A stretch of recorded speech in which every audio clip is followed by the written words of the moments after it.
Instagram, TikTok, Starbucks, Tesla, Ikea, Apple, de la première chose que tu consultes en ouvrant les yeux le matin, à l'arrivée à ton bureau, tu as déjà été exposé à plus de 10 marques dans l'heure suivant ton réveil. Tu te demandes comment ton logo peut se créer une petite place dans un monde aussi inondé visuellement, où la guerre de l'attention bat son plein et où la concurrence est si féroce. Avant tout, sache que ton logo n'est sûrement pas suffisant pour atteindre ton audience. Voilà, comme ça, c'est dit. Pour te démarquer, l'ingrédient secret qu'il te manque, c'est une boîte à outils visuelle qui permette à ton entreprise de marquer les esprits et de s'exprimer de façon pertinente, peu importe le support. Hey, c'est Shadia, je suis spécialisée dans le branding et dans cette vidéo, je te donne 5 clés pour créer une cohérence globale dans ta communication et surtout, je te montrerai pourquoi c'est la bonne chose à faire pour attirer plus de clients. Mais avant d'en arriver là, on va jeter un œil à l'évolution de ce symbole qu'on appelle logo et comprendre comment les marques d'aujourd'hui en sont arrivées à communiquer de cette manière.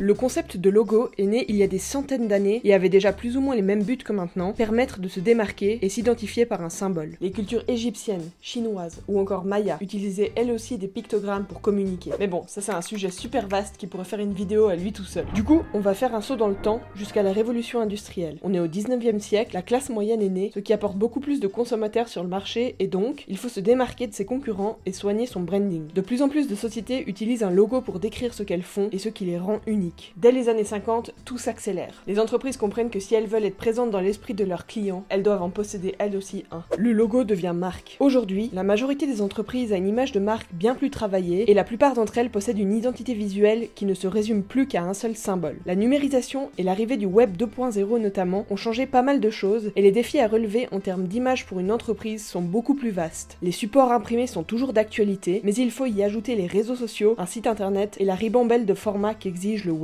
Une identité visuelle se compose bien sûr d'un logo, mais aussi de plein de paramètres visuels que tu réuniras dans une charte pour garder une cohérence sur tous tes supports de communication. Parce que pour être puissante, ton entreprise doit être reconnaissable par son environnement visuel global. Mais on va prendre des cas concrets pour y voir plus clair. Si tu vois ces icônes avec ces couleurs, je suis persuadée que tu sauras reconnaître super facilement la marque. Pareil si je te cache le logo sur ces supports de com. Ce qu'il faut comprendre, c'est que l'univers visuel est tout aussi important que le logo lui-même pour transmettre une identité forte. Nous sommes inondés visuellement, que ce soit dans la réalité, mais encore plus sur les réseaux. Imagine combien de fois ton prospect doit voir ton identité visuelle juste pour se souvenir que tu existes. Du coup, comment faire pour se distinguer? Ok, maintenant on va parler plus concrètement. La solution la plus simple, c'est que tu mettes en place un écosystème visuel qui te permette de créer une unité, que ce soit sur ton site, sur tes réseaux sociaux ou sur ton matériel imprimé. Une identité visuelle solide se compose bien sûr d'un logo, mais aussi des couleurs précises liées à ton entreprise, une ou deux typos qui représentent la tonalité dans laquelle tu souhaites t'exprimer, parfois des illustrations ou des pictogrammes, des filtres pour tes photos, une adaptation watermark pour les petits formats et bien plus encore. Au final, le logo est le plus petit élément distinctif de ta marque. Il ne vit pleinement que lorsqu'il est entouré par son environnement visuel. Si tu parviens déjà à créer une boîte à outils avec ces 5 points clés et que tu les appliques peu importe le support, tu verras que ta marque paraîtra déjà beaucoup plus professionnelle aux yeux de tes clients. Merci beaucoup d'avoir regardé cette vidéo jusqu'au bout. N'hésite pas à t'abonner si tu veux plus d'infos croustillantes sur les marques. Allez, salut!